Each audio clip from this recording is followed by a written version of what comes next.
This channel does not promote any violent, harmful, or illegal activities.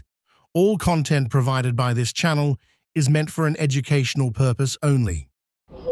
দেখো যে selection process দুটো একসাথে শুরু হয়েছিল, আপার প্রাইমারি সিলেকশন প্রসেস আর 9, 10, 11, 12 এর এসএলএসটি 2016 এই দুটো সিলেকশন প্রসেসে কিন্তু যারা ক্যান্ডিডেট তার আবেদন করেছিল, কিন্তু 9, 10, 11, 12 এর যে সিলেকশন প্রসেসটা দুটো নিষ্পত্তি হয়েছিল সেই জন্য তারা সেখানে নিয়োগপত্র পায় এবং সেখানে শিক্ষক হিসাবে তারা কাজে যোগদান করে। কিন্তু আপার প্রাইমারিতেও সেম সিলেকশন প্রসেসেও কিন্তু তারা পার্টিসিপেট করেছিল এবং সেখানেও কিন্তু সাকসেসফুলি মেরিট লিস্টেড হয়েছিল।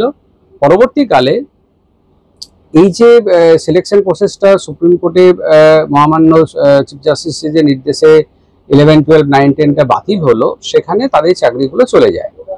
এবং এখানে আমাদের যে মূল আবেদন, যে আমরা যেহেতু দুটো সিলেকশন প্রসেসে সিলেক্ট হয়েছিলাম এবং এই যে সুপ্রিম কোর্টের নির্দেশ, এখানে 47 প্যারাগ্রাফে একটা এক্সটেন্ডেড বেনিফিটের জন্য বলা হয়েছে যে যারা ইন সার্ভিস টিচার তারা যেখানে প্রিভিয়াস সার্ভিস করতো সেখানে ফিরে যেতে পারবে।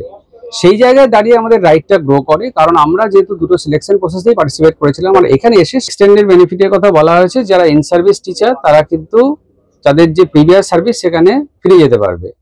সেই জায়গায় দাঁড়িয়ে আমাদের যে মূল আবেদন, যেহেতু আমরা দুটো সিলেকশন প্রসেসে আমরা পার্টিসিপেট করেছিলাম, সুতরাং আমাদের যে আগে যে সিলেকশন প্রসেস আপার প্রাইমারিতে আমরা সিলেক্ট হওয়া সত্ত্বেও কিন্তু আমাদেরকে ইন্টারভিউ দিতে দেওয়া হয়নি। তার একটা কারণ এসএসসি দেখিয়েছিল যে ইন সার্ভিস টিচার তাদেরকে কিন্তু যেহেতু 9, 10-এ তারা চাকরিটা পেয়ে গেছে, তাদেরকে কিন্তু আপার প্রাইমারিতে বসতে দেওয়া হয়নি বা ইন্টারভিউ সুযোগ দেওয়া হয়নি। এখানে একটা বিচারিতা হয়েছে, কারণ যে রিক্রুটমেন্ট রুলকে দেখিয়ে তাদেরকে ডিপ্রাইভ করা হয়েছে সেটা 2015 এর রিক্রুটমেন্ট রুল। সেখানেও কিন্তু যে নোটিফিকেশন ছিল, যে যখন অ্যাডভার্টাইজমেন্ট হয় তখন বলা ছিল যারা ইন সার্ভিস বা যারা আপার পোস্টে যারা চাকরি করে তারা কিন্তু এই আপার প্রাইমারিতে বসতে পারবে না। কিন্তু এখানে স্কুল সার্ভিস কমিশন সেম ক্যান্ডিডেটদের কিন্তু যারা 11, 12 বা 9, 10-এ চাকরি কর্মরত ছিল তাদের কিন্তু বসতে দেওয়া হয়েছে এবং পরবর্তীকালে 11, 12, 9, 10-এর চাকরিটা চলে যাওয়ার পরেও কিন্তু তারা এই যে আপার প্রাইমারিতে নিয়োগপত্র পেয়েছে। সেটা কিন্তু ডিসক্রিমিনেশন হয়েছে এবং একটা স্ট্যাটিউটরি বডি যদি কাউকে অ্যাডভান্টেজ দেয়, কাউকে কিন্তু স্পেশাল ভাবে অ্যাডভান্টেজ দিতে পারে না। এখন addicting pick and choose policy যেটা করেছে সেটা আমরা চ্যালেঞ্জ করেছি। আর রিক্রুটমেন্ট রুল যেটা 2016-এ ছিল সেখানে কোথাও বলা ছিল না যে ইন সার্ভিসটা বসতে পারবে না। তাহলে আমাদের মূল আবেদন হচ্ছে যে 47 যে প্যারাগ্রাফে এক্সটেন্ডেড বেনিফিট দেওয়া হয়েছে সেটার আমরা ফ্যাসিলিটি দিতে চাইছি। এবং আমাদের আরেকটা দ্বিতীয় যেটা জোরালো আবেদন, যে স্কুল সার্ভিস কমিশনের গাফিলতির জন্য 9, 10-এর চাকরিটা যারা 9, 10, 11, 12-এ শিক্ষক হিসেবে কর্মরত ছিল তাদের চাকরিটা চলে গেছে এবং দুটো সিলেকশন প্রসেসই স্কুল সার্ভিস কমিশন কন্ডাক্ট করেছে। তাহলে স্কুল সার্ভিস কমিশনের ভুলের জন্য যে চাকরিটা চলে গেছে সেখানে রেকটিফাই করার জন্য আমরা আবেদন করব, যেহেতু আমরা আপার প্রাইমারিতেও একটা মেরিট লিস্টেড ক্যান্ডিডেট হিসেবে ছিলাম। সেই বিষয়টা আমরা তুলে ধরছি। আর একটা যেটা বিষয় হলো যে এই যে রিক্রুটমেন্ট রুলকে দেখানো হয়েছে 2015-এর, সেটা কিন্তু পরবর্তীকালে 2016-এ কিন্তু সংশোধন হয়ে যায়। সেখানে এই ধরনের কোনো প্রভিশন ছিল না, বাট নোটিফিকেশনে কিন্তু ওল্ড রুল হিসাবে এদেরকে ডিপ্রাইভ করা হয়েছে, বসতে দেওয়া হয়নি।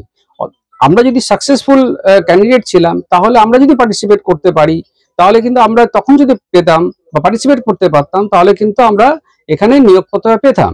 কিন্তু আমাদেরকে ডিপ্রাইভ করা হয়েছে ওল্ড রুল দেখিয়ে, সেইটা আমরা হাইকোর্টের কাছে তুলে ধরবো। দেখো এখানে এই যে সুপ্রিম কোর্টের যে নির্দেশ ছিল সেই নির্দেশটা অনেক রিভিউ পিটিশন ফাইল হয়েছে এবং বিভিন্ন গ্রাউন্ডে যে রিভিউ পিটিশন গুলো ফাইল করা হয়েছে সেগুলো পেন্ডিং আছে। আর এখানে যারা চাকরি হারিয়েছে তাদের কিন্তু এখানে কোনো এই হিসেবে কোনো আবেদন করেনি, ওটা রাজ্য সরকারের তরফ থেকে ছিল এবং তারা একটা আন্ডারটেকিং দিয়েছিল যে আমরা রিক্রুটমেন্ট যে নোটিফিকেশনটা আমরা 31 মের মধ্যে পাবলিশ করব। এখানে আমরা যে আবেদন করেছি, যে রিভিউ অ্যাপ্লিকেশন যেগুলো ফাইল করেছি তার নিজস্ব একটা যুক্তি আছে। সেই যুক্তির ভিত্তিতে আমরা খাড়া করে যে জিনিসগুলো অবজারভেশনে আনা হয়নি বা ওভারলুক করে গেছে সেই স্পেসিফিক পয়েন্টগুলোর ভিত্তিতে কিন্তু বিভিন্ন রিভিউ পিটিশন ফাইল হয়েছে, সেগুলো শুনানি পেন্ডিং আছে। এরপরে রাজ্য সরকারের এসএসসির ভূমিকাটাও আমরা দেখবো এবং পরবর্তীকালে আমরা চাইবো যে এটার দ্রুত শুনানি করার জন্য এবং তারপরে যেটা রেজাল্ট আসে সেই ভিত্তিতে আমরা ব্যবস্থা নেব। রিভিউ পিটিশন সব ফাইল হয়নি, কিছু কিছু রিভিউ পিটিশন ফাইল হয়েছে এবং আজকেও যেমন একটা MA ফাইল হয়েছিল যারা টেন্টেড টিচার তাদের রিজেক্ট করা হয়েছে এবং আমাদের যে রিভিউ পিটিশনগুলো আছে সেখানে আমরা যুক্তি খাড়া করেছি যে পয়েন্টগুলো ডিসকাস করা হয়নি, যেটা যেহেতু এর বিচারাধীন আছে, সব বিষয়টা আমি ক্লিয়ার করে এখানে বলছি না, সেই বিষয়গুলো আমরা তুলে ধরবো। যে অবজারভেশনগুলো ডিসকাস হয়নি বা ওভারলুক করা হয়েছে এবং তার জন্য যে ক্যান্ডিডেট যারা মানে সেগ্রিগেটেড ক্যান্ডিডেট, যারা আনটেন্টেড, যারা মেধার ভিত্তিতে চাকরি পেয়েছিল, তারা ডিপ্রাইভড হয়েছে এবং এসএসসির ভুলের জন্য তারা আজকে চাকরিগুলো হারিয়েছে, এবং সেই বিষয়গুলো আমরা সেই পার্টিকুলার পয়েন্টগুলো সুপ্রিম কোর্টের কাছে তুলে ধরবো যাতে তারা তার চাকরিটা পরবর্তীকালে ফেরত পায়। আমরাও সেই রিভিউ পিটিশন রেডি করেছি, আমরা কালকে ওটা ফাইল করব। তাদের যে স্পেশাল অ্যাক্টের মধ্যে যেগুলো পড়ে সেটা ডিসকাস করা হয়নি বা সেটা তুলে ধরা হয়নি। সুপ্রিম কোর্টের যে আবেদন ছিল সেই আবেদনের সেই বিষয়গুলোকে সঠিকভাবে দেখা হয়নি, এবং তাদের যে রাইট, যে প্রোটেকশন আছে, যে প্রোটেকশনের ভিত্তিতে তাদের একটা যেভাবে তাদের যে নিয়োগ প্রক্রিয়াতে অংশগ্রহণ বা তাদের সিভিল রাইট, তাদের সার্ভিস জুরিসপ্রুডেন্সের যে রাইটগুলো আছে, সেই রাইটগুলো যেগুলো ডিসকাস হয়নি বা কোনো আইনজীবী সেগুলো তুলে ধরেনি, সেগুলো আমরা স্পেসিফিক্যালি সেই আইনে তাদের কি সুযোগ আছে এবং সেই তাদেরকে কিভাবে ডিপ্রাইভড হয়েছে এবং তাদেরকে তাদের যে আইনের যে প্রোটেকশন, সেই প্রোটেকশনগুলো তারা পায়নি বা সেই বিষয়গুলো এখানে ডিসকাস করা হয়নি, সেগুলো আমরা তুলে ধরবো। আশা করি সুপ্রিম কোর্ট এটা শুনবেন এবং শুনে তাদেরকে নিশ্চয়ই আবার চাকরিতে পুনর্নিয়োগের জন্য ব্যবস্থা করবেন। দেখো, এইটা তো 31 ডিসেম্বর অবধি যেটা আছে সেটা তো এই সার্ভিসের কন্টিনিউশন নয়, এটা এটা এই পিরিয়ডটাকে একটা গভর্নমেন্ট একটা অ্যাপ্লিকেশন করেছিল, সেইভাবে একটা এক্সটেন্ডেড টাইম দেওয়া হয়েছে। সেই দিন অবধি তারা কিন্তু এই চাকরিটা করতে পারবে বা এটা টেম্পোরারি সার্ভিস হিসেবে ট্রিট করা হবে। কিন্তু এখানে যে বিষয়টা যেটা হচ্ছে, যেটা এখানে যে রিজার্ভেশন কোটাতে যারা চাকরিটা পেয়েছিল তাদের তো যাদের যে রেশিও আছে সেই রেশিও মেনটেন করে তাদের নিয়োগ হয়েছিল এবং সেখানে কিন্তু তারা পার্টিসিপেট করেছিল অ্যাজ পার দেয়ার রেশিও, এবং যে কাস্ট যে রেশিও হয় বা যেটা যে ভিত্তিতে তারা মেধা তালিকায় অন্তর্ভুক্ত হয়েছিল সেই রেশিওতে নিয়োগ পেয়েছিল। কিন্তু তাদের ক্ষেত্রে যে স্পেশাল অ্যাক্ট আছে, তাদের ক্ষেত্রে যে সংবিধানে যে আলাদা প্রভিশন আছে, তাদের যে রাইটটা যেটা সিকিওর, সেই ভিত্তিতে তাদের চাকরিটা যেতে গেলে যে প্রভিশন অ্যাপ্লাই করা উচিত ছিল সেইটা করা হয়নি বা সেইটা কোর্টের কাছে তুলে ধরা হয়নি। তার জন্য আলাদাভাবে তাদের জন্য কোনো ভার্ডিক্ট আসেনি। সেই পয়েন্টটা আমরা রিভিউ পিটিশনে নিচ্ছি যাতে তাদের যে বেনিফিটটা কনস্টিটিউশনাল রাইটটা প্রোটেক্ট আছে এবং তাদের যে নিজস্ব অ্যাক্টের মাধ্যমে যাদের তাদের প্রোটেকশন আছে সেটাকে তুলে ধরা হবে যাতে তাদের চাকরিটা তারা ফেরত পায়। আগের যে ভিডিওতে যারা দেখেছেন বা তাদের মনে অনেক প্রশ্ন উঠেছে কিভাবে তারা তার চাকরিটা ফেরত পাবে বা পরবর্তীকালে পরীক্ষায় বসতে হবে কিনা। এখন মেইন বিষয়টা হচ্ছে এটার জন্য আমরা রিভিউ পিটিশনটা ফাইল করেছি। যে বিষয়গুলো ডিসকাস হয়নি, যে বিষয়গুলো সুপ্রিম কোর্ট ওভারলুক করে গেছে, যে বিষয়গুলো মহামান্য চিফ জাস্টিসের কাছে তুলে ধরা হয়নি, সেই পয়েন্টগুলো আমরা তুলে ধরবো এখানে। স্পেসিফিক বিভিন্ন ধরনের যে রিভিউ পিটিশন ফাইল হয়েছে তার বিভিন্ন ধরনের রিভিউ পিটিশনে বিভিন্ন যুক্তি তুলে ধরা হয়েছে যেগুলো আদৌ সুপ্রিম কোর্টে ডিসকাস হয়নি, তার জন্য কিন্তু তাদের নিয়োগ প্রক্রিয়া বাতিল হয়ে গেছে।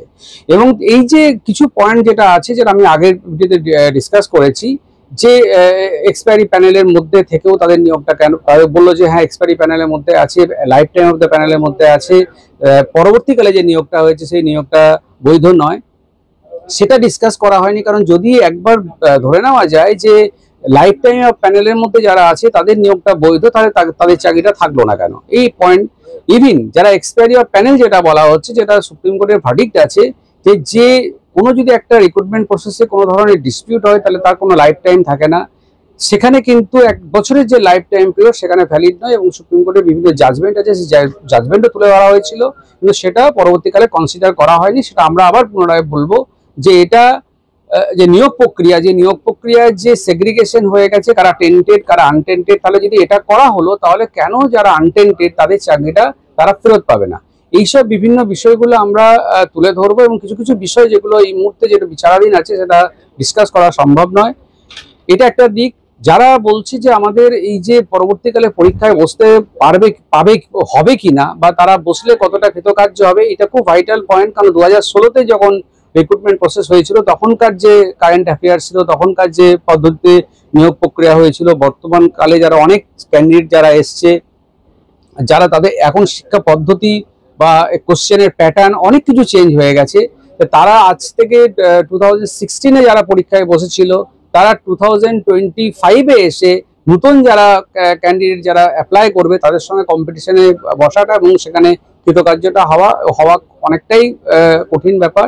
সেই বিষয়গুলো আমরা কিন্তু কোর্টের কাছে তুলে ধরবো যে যেহেতু তারা 2016-এ একটা পরীক্ষা দিয়ে তারা মেধার ভিত্তিতে চাকরি পেয়েছে, তাহলে তাদেরকে পরবর্তীকালে আবার কেন পরীক্ষায় বসে তাদের যোগ্যতাটা প্রমাণ করতে হবে। আস্থা রাখুন, কারণ আমরা সুপ্রিম কোর্টের কাছে সমস্ত বিষয়টা তুলে ধরবো। আশা করি আমাদের ভার্ডিক্টটা আমাদের পক্ষে।